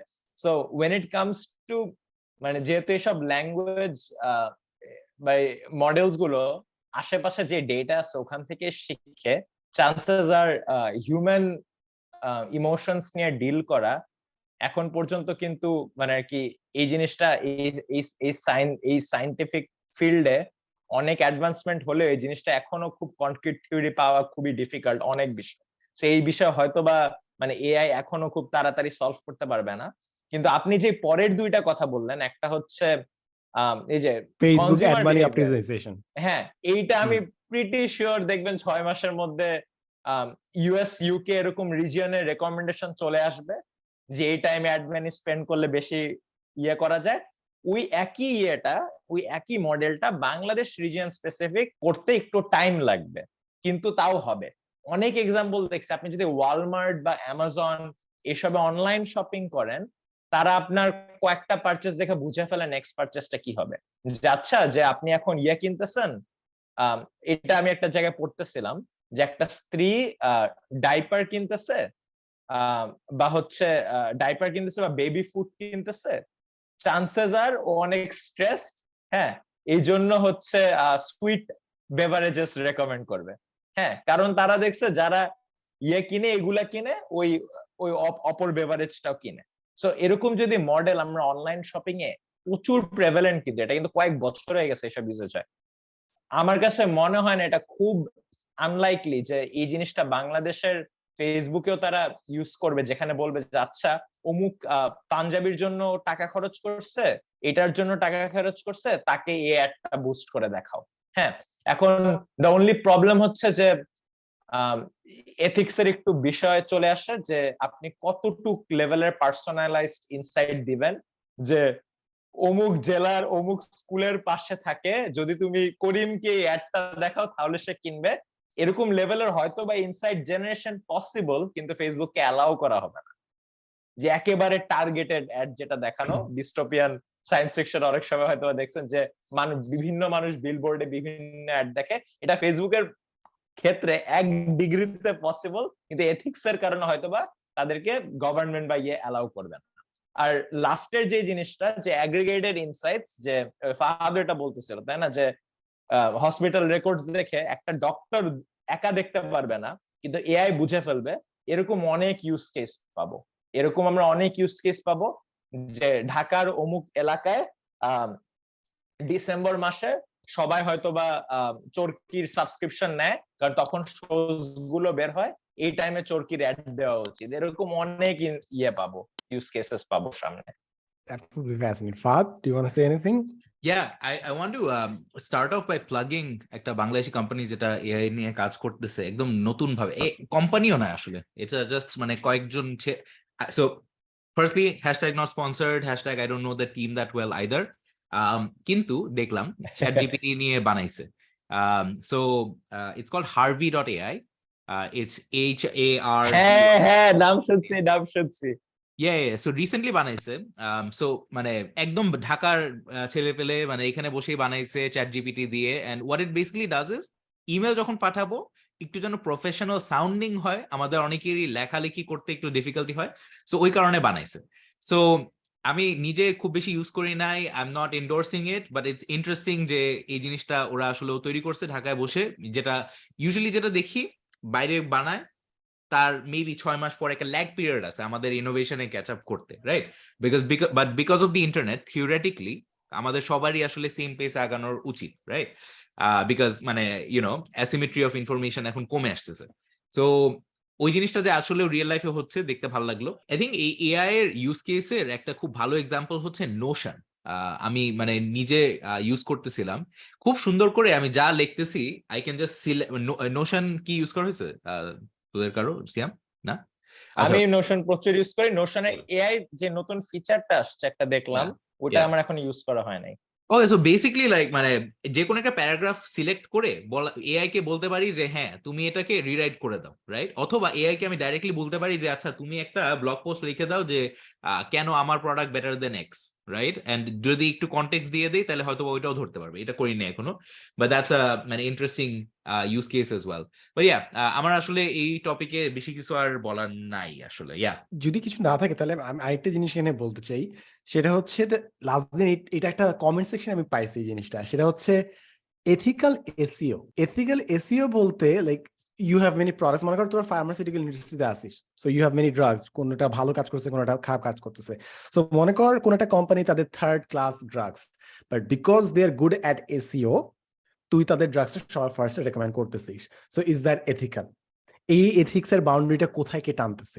এবং এইটা যদি আরেকটু এক্সটেন্ড করি, এই জিনিসটা আমি বের করছিলাম হচ্ছে একটা ম্যাট্রিমোনিয়াল সাইটের কাজ করতে যাই, সেখানে দেখা গেছে যে ইফ ইউ পে, মনে করেন একটা matrimonial site, there are eligible bachelors bachelorettes, so কোন একটা ব্যাচেলার যদি এক্সট্রা পে করে ওই ম্যাট্রিমোনিয়াল সাইটকে, তাহলে ও একটা অ্যাডভান্টেজ পাবে। সো জিনিসটা উইয়ার্ড না যে I am recommending a not so suitable person just because that person paid me money? And same জিনিস ইমাজিন এইচআর যদি কারো কাছ থেকে টাকা খেয়ে চাকরি দিত, you would call it bribing, right? But LinkedIn যদি কারো কাছ থেকে প্রিমিয়াম সাবস্ক্রিপশন নিয়ে তাকে এক্সট্রা অ্যাডভান্টেজ দেয়, you don't call it bribing. I understand যে এটা নিয়ে বেশি স্কিউ করে বলতেছি, but where do you draw the line where paying to get advantage becomes unethical? If so, where is that? এবং আদেও আমরা এখন কিছু জিনিসটা অবজার্ভ করতেছি নাকি না? শিওর। সো মানে আমার পার্সোনাল ভিউ হচ্ছে এখানে transparency is the main thing. Most likely হয়তো আরো ফ্যাক্টরস আছে, but one of the biggest thing is এটা যে পেড বা প্রমোটেড সেটা আসলে বলা হচ্ছে কিনা, right? So the reason why HR কে মানে টাকা দিয়ে জব পাওয়াটা is wrong is because hey এটা not transparent and this is against the rules. But LinkedIn বা লেটস সে হোয়াটএভার আমার ফেসবুকে যখন অ্যাডভার্টাইজ করতেছি, আমি যে অ্যাডটা দেখতেছি ওখানে কিন্তু প্রমোটেড আসতেছে। সো ওই জিনিসটা যদি না দেয় তখন I think that crosses the line in my eyes. আপনি হাসতেছেন, কিছু একটা হয়তো বলবেন, বলেন। না না, এটাই মানে বায়ার্স বিহেভিয়ার, আমরা লতে পড়ছি না, কি যেন একটা টার্ম ছিল বায়ার্স বিহেভিয়ার। সো এটাই মেনশন করে দিলে, কিংবা এটাই তো বলে যে কোনো স্পন্সর পোস্ট তোমাকে ঘোষণা করতে হবে, যদি ঘোষণা করো তাহলে তুমি ওইখান থেকে দায় মুক্ত, যে ভাই আমি তো ঘোষণা করে দিয়েছিলাম, অ্যানাউন্স করে দিয়েছিলাম, বাকিটা আপনার উপর ছেড়ে দিলাম আর কি। So it works that way. হ্যাঁ, আচ্ছা, এখানে ঘোষণাটা মানে একটু ভালো ঘোষণা হইতে হবে, কারণ ধরেন আমি ফেসবুকে একটা অ্যাকাউন্ট খুলতেছি, হ্যাঁ, অ্যাকাউন্ট খোলার সময় আমাকে 18 পেজের ইয়ে দিচ্ছে টার্মস এন্ড কন্ডিশন, যেটা রিয়ালিস্টিকলি কেউ পড়ে না, পড়ার টাইমও না। ওখানে একটা বুলেটে দিয়ে দিছে যে অফেন টাইমস আমরা আপনাকে দেখাতে পারি অ্যাড, হ্যাঁ, যেটা টার্গেটেড হবে, পেইড হবে, কিন্তু আমরা ওইভাবে আলাদাভাবে মেনশন করবো না। যদি এরকম ভাবে তারা একটা কন্ট্রাক্টের মাঝখানে চিকনে ডিসক্লেমারটা দিয়ে দেয়, আমার কাছে এটাকে আনএথিক্যাল মনে হবে। যদি ভালোভাবে বলে যে দিস ইজ আ স্পন্সর, যেমন আমি ইনস্টাগ্রামে যখন রিলস বা স্টোরিজ দিয়ে যাই ফ্রেন্ডদের, ঢুকঢুক মাঝখান দিয়ে কিন্তু ব্র্যান্ডের স্পন্সর্ড রিলস চলে আসে, কিন্তু আমি ওখানে খুব ক্লিয়ারলি বুঝতে পারি যে এটা একটা স্পন্সর্ড পোস্ট, এটা কেউ টাকা দিয়ে আমার সামনে আনার চেষ্টা করছে, that I am fine with. কিন্তু হঠাৎ করে যদি তারা মানে আর কি আমাকে দেখানো শুরু করে না বলে, এবং এটা কোথাও মেনশন করা থাকে না, তখন আমার একটু ইয়ে লাগবে, জিনিসটা আনএথিক্যাল লাগবে।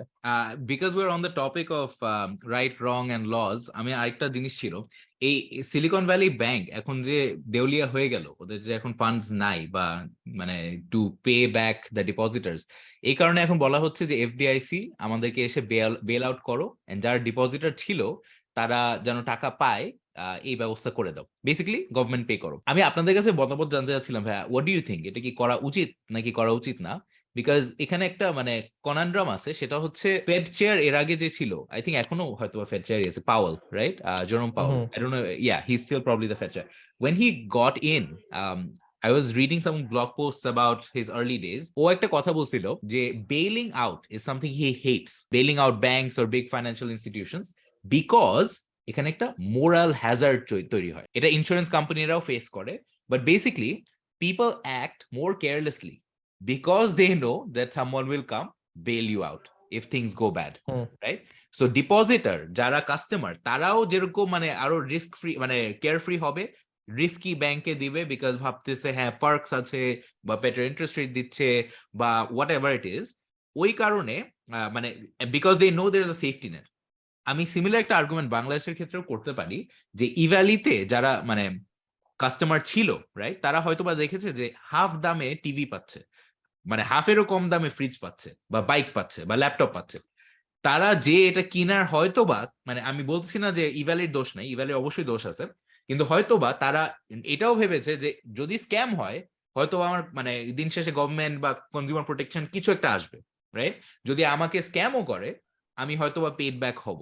সো এখানে একটা মোরাল হ্যাজার্ডের হয়তো বা সমস্যা অ্যারাইজ করে, যে how much do you protect or how much of a safety net do you create, যাতে মানুষজন আদৌ মানে বেশি কেয়ারলেসও হয়ে যাবে না, আবার মার্কেট ফোর্সেসও ইনট্যাক্ট থাকবে, মানে ন্যাচারালি যা মার্কেট ফোর্স হবে হওয়া উচিত সেটাও হবে। So would love to kind of throw that out there and just মানে we don't have to spend a lot of time but wanted to understand আপনাদের views.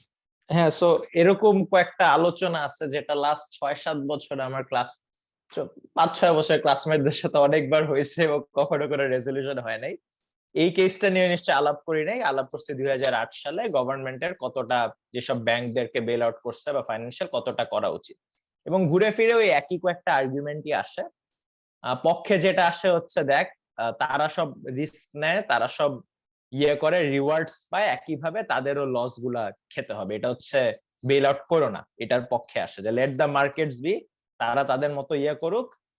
যদি মানে সিলিকন ভ্যালির এক্সেক্স থেকে শুরু করে, সিলিকন ভ্যালির ব্যাংক এক্সেক্স থেকে শুরু করে তো মানে কি তারা প্রচুর কামায়, রাইট, বিকজ তারা অনেক টাকা ম্যানেজ করে, ওই টাকা থেকে যখন রিওয়ার্ডস গুলো আসে তারাই বেশি কামায়। সো যখন রিওয়ার্ড আসবে না, যখন লস আসবে, ওটাও তাদেরই ফেস করা উচিত, একইভাবে তাদের কাস্টমারদেরও ফেস করা উচিত। সেটা হচ্ছে এক সাইড অফ দ্য আর্গুমেন্ট। আর এক সাইড অফ দ্য আর্গুমেন্ট হচ্ছে দেখ, আমরা যদি বেল আউট না করি, এফেক্টেড হবে হচ্ছে স্মল বিজনেসেস, যে যারা যাদের অনেক মানুষকে চাকরি দিতে হয়, যাদের অনেক মানুষকে বেতন দিতে হয়, যাদের একটা স্টেটের ইকোনমিক হেলথ ধরে রাখতে হয়। আমরা যদি বেল আউট না করি সবগুলা গোল্লায় যাবে।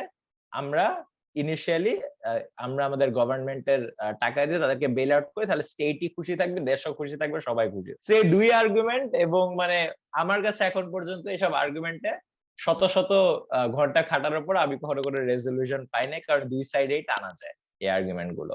সালমান ভালো, ভাই সেম কয়েকশো ঘন্টা কাটে এই জিনিসটাই। এটা নিয়ে সেম জিনিস যে আজ করতে পারি না, যদি মনে কর ব্যাংকিং ইন্ডাস্ট্রি কোলাপস করলো, তারপর সরকার কোন জায়গায় এফোর্টটা দিয়ে সব থেকে দ্রুত can turn the situation around, what's the next best alternative? আমি আসলে উত্তর এটা জানি না। সো আমি যতটুকু জানি যে এই ধরনের সিচুয়েশন যখন হয়, ইউ হ্যাভ টু, তোকে আসলে বেল আউট করে বাই করতে হবে। বাট ওইটাই আসলে জিনিসটা যে ব্যাংকস নো যে ওরা ফেল করলে ওদের একটা বেল আউট আছে, তাই তারা get more careless with it, and এইভাবে আসলে জিনিসটা কন্টিনিউয়াসলি পুশ করতে থাকে, and eventually at some point tipping পয়েন্টে যায়, জিনিসটা কোলাপস করে। এখানে একটা মিডল গ্রাউন্ড, এখন মিডল গ্রাউন্ড যেটা হয়তো বা এই কেসে হইতেও পারে, আমি জানি না হবে কিনা, বাট দেয়ার আর রুমার্স যে একটা থার্ড পার্টি ফার্ম এখন সিলিকন ভ্যালির এই ব্যাংকের ডিপোজিটার যে ক্লেম গুলো আছে এগুলো হয়তো বা পিক আপ করবে for 70 cents on the dollar or something like that. So that means ওরা সিলিকন ভ্যালির যা অ্যাসেটস আছে, যা বিভিন্ন জায়গায় যা র্যাপড আপ আছে, সেগুলো তুলে আনার দায়িত্ব এই থার্ড পার্টি ফার্মের। সো ওরা কতটুকু টাকা উঠাইতে পারবে এটা ওদের ব্যাপার, স্যালভেজ করতে পারবে কতটুকু। আর ডিপোজিটারদেরকে for every dollar that they are owed they will receive 60 or 70 cents, right? So একটা মিডল গ্রাউন্ড কম্প্রোমাইজ, যে তুমি পুরা টাকাও পাবা না, গভর্নমেন্ট তোমাকে দিবে না, এই থার্ড পার্টি যেন দেয় এটা গভর্নমেন্ট দেখাশোনা করবে, কিন্তু এই থার্ড পার্টিও আদৌ এই পুরো জিনিসটা করে লাভবান হবে কিনা এটাও তাদের উপর, রাইট? তো এটাও একটা হয়তোবা সিচুয়েশন হইতে পারে যেখানে you get a slap on the wrist, or মানে ইন দিস কেস যদি 70 সেন্টস অন দ্য ডলার হয় তাহলে 30% loss, which in some cases is very significant, right? Very significant. এটা হবেও নাকি জানি না, এটা জাস্ট একটা প্রপোজিশন বা রুমার যেটা আমি দেখলাম। So this is also out there আর কি। এখানে আরেকটা জিনিস হচ্ছে মানে যারা লিবার্টেরিয়ান, রাইট, যারা মনে করে যে গভর্নমেন্টের খুব বেশি ইনভলভমেন্ট নাই, অনেকে তাদের মধ্যে থেকে অনেকে বলছে যে তুমি রেগুলেট করতে ফেল করেছো, এই কারণে এখন তোমার বেল আউট করা তোমার কর্তব্য, রাইট? তুমি রিস্ক অফিসার নাই, এই নাই সেই নাই, এতদিন দেখো নাই, এখন গিয়ে মানে এটা তো আসলে তোমারই গাফিলতি। আরেকটা সেন্টিমেন্ট ইউএসএ তে কাজ করছে যে তুমি ইউক্রেনের পিছে এত টাকা খরচ করতেছো, সাপোর্টিং ইউক্রেন, ওভারসিজ ওয়ার্স, আরো ফরেন অনেক কিছুতে, তুমি নিজের দেশের ইকোনমি স্টেবল রাখার জন্য এটা তো অবশ্যই মানে তোমার করণীয়। তুমি এর মধ্যে মানি প্রিন্ট করছো, হ্যান ত্যান। So anyway there are like so many that get thrown into this argument, এটা মানে আরো 1 ঘন্টা লাগবে শেষ করতে, তার চেয়ে বরং let's move on to any other topic. আমার আরেকটা জিনিস জাস্ট কোয়েশ্চেন আছে ওদের কাছে। এই জিনিসটা চিন্তা করতেছিলাম যে ফর্মুলা 1 কারের ইন্স্যুরেন্স হয় নাকি না, বাট ওটাও পরের জিনিস। কার ফাইন্যান্সিং এর কনসেপ্ট যে do you buy a car, নাকি eventually you come to this point যেখানে তুই ইয়ারলি সাবস্ক্রিপশন ফি দিস and you can pick and change any car any point that you want. So you just pay a subscription fee for car service and you can pick whatever car you want. It's like Netflix but for cars. So you're not stuck with one car only. You pay মাসে 20,000 30,000 and you get to pick any car and drive full cost. This is basically leasing, right? And বাইরের দেশে কিন্তু গাড়ি rental বা leasing এই জিনিসটা অনেক প্রচলিত। বাংলাদেশে কি অবস্থা? না, হয় না। And it's mostly because insurance is very difficult in Bangladesh. মানে প্রপার ভাবে গাড়ির ইন্স্যুরেন্স করা, বিকজ লেটস সে আমি একটা গাড়ি লিজ করলাম, রাইট? আমি একটা হন্ডা সিভিক লিজ করলাম, এই মাসে আমি চালাবো, ভালো লাগবে, তারপরে মানে আমি আবার দিয়ে দিব। কিন্তু সমস্যা হচ্ছে what if I damage the car? যার থেকে আমি লিজ করলাম তার তো তখন দায়ভারটা নিতে হবে। বাইরের দেশে ওয়েরাজ আমি যদি ড্যামেজ করি, ইন্স্যুরেন্স কোম্পানি উইল মানে pay it for the person I am renting it for. And I think আমারও রিপারকাশনস আছে from a I don't exactly know repercussion ta ki. Maybe it's a credit score thing. I don't know. Maybe it's some other sort of penalty, monetary. But এরকম একটা repercussion আছে. So for example, Singapore, most people do not own cars. When it's rare that people in Singapore own cars. But ওরা যদি চায়, they can rent it, they can lease it. ওই কাজগুলো করতে পারে। And it's because ওদের insurance industry enforce করে ল গুলো। বাংলাদেশে এটা মানে আমার একটা কমন ফ্রাস্ট্রেশন যে মানে আমাদের লজ আছে বাট এনফোর্সমেন্টটা মেবি আরো বেটার করা যেতে পারে, রাইট? মানে maybe there's I think that's why এটা এখনো পিক আপ করে নাই, but I my be wrong. Spot on Fahad. USA তে কার রেন্টাল লিজ খুবই কমন আইডিয়া, একটা এক্সাম্পল দেই, কিছুদিন আগে একটা ডে ট্রিপে গেছিলাম, যে 2-3 ঘন্টা ড্রাইভ করে একটা জায়গায় যাব, ওখানে সুন্দর বিচ টিচ আছে, খাওয়া দাওয়া করে আবার চলে আসবো। সো এরকম টাইমে কিন্তু আমরা যেহেতু সিটিতে থাকি, কেউ এরকম কার ওন করি না, কারণ সিটিতে কার ওনারশিপের ইউটিলিটি খুবই কম। সো তখন আমরা জিপ কার বা কোথা থেকে করব। ইউজুয়ালি যদি আমি অনেক ক্লস থাকে, যে যদি আমি এরকম লেভেলের আমার দোষ ছিল কার ড্যামেজ করি, তখন আমার ইন্স্যুরেন্সের ওটা কভার করতে হবে।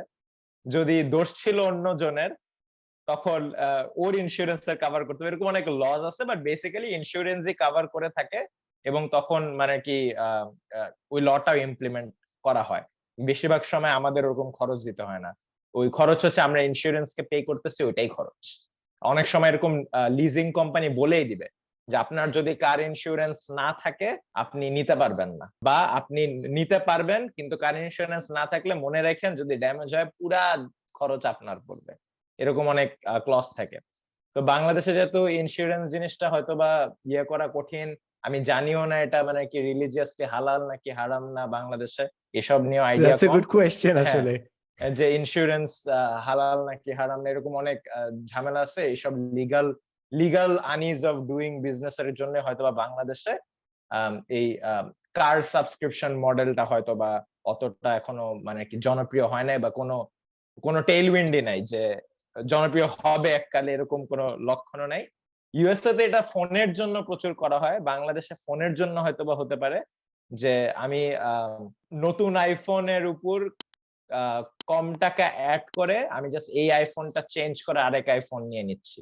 সো প্রতি বছরই কি আমি প্রতি মাসে আমার আইফোনের জন্য একটা পরিমাণ টাকা দিচ্ছি, ওটা আইডিয়া হচ্ছে বছর শেষে আইফোনের পেমেন্টটা হয়ে যাবে। যদি আমি নতুন আইফোনটা নিতে চাই, তখন আমি আমার এই আইফোন নতুন এই 13 ফেরত দিয়ে 14টা নিবো আর কি, এরকম একটা জাস্ট এক্সট্রা টাকা দেওয়া লাগবে। সেটা মানুষ ফোনের জন্য অনেক করে বিদেশে। আই ডোন্ট সি ওয়াই গাড়ির জন্য এটা ইন্ট্রোডিউস করা হবে না। কিন্তু সেদিন আমি একটা আমার রুমমেট হচ্ছে পলিটিক্যাল সায়েন্সের পিএইচডি করতেছে, প্রচুর তার রুমে দেখলে অ্যাটলিস্ট 100-1000টা ফিলোসফির বই দেখতে পারবেন। সো সেরকম আর্গুমেন্ট গুলো তুলে যে সাবস্ক্রিপশন মডেলটা কিন্তু একদিক থেকে খুব ভয়ঙ্কর হতে পারে, কারণ সাবস্ক্রিপশন মডেল এনশিওর করে যে আমরা যারা খুব ধনী না, আমরা কখনোই কোনো কিছু ওন করতেছি না। আগে যখন এই মাইক্রোসফট অফিসটা কিনতাম, এই এক্সেল আর পাওয়ার পয়েন্ট আমার ফরএভার ফরএভার। আর এখন পুরা প্রতি বছর একটা অ্যামাউন্ট দিতে হয়। লাইফ টাইম সাবস্ক্রিপশন বা ওনারশিপ এতটাই প্রাইসি, যেটা আমরা করতে পারতেছি না।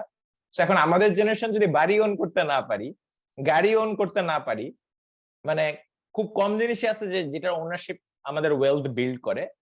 সবকিছু যদি আমরা সাবস্ক্রিপশন মডেলে চলে যাই, আমরা কি কখনো ওয়েলদি বা ওয়েলথ বিল্ড করতে পারবো? কোনো কিছু কি ট্রুলি আমাদের? সো আমাদের কি সাবস্ক্রিপশন মডেলে যাওয়া উচিত? এরকম একটা ফিলোসফিক্যাল আর্গুমেন্ট তুলছিল। তো গাড়ির ক্ষেত্রে যেহেতু গাড়ি শোরুম থেকে বের হলে 50% এরকম ভ্যালু কমে যায়, এটার ওনারশিপ নিয়ে আমি অতটা চিন্তিত না।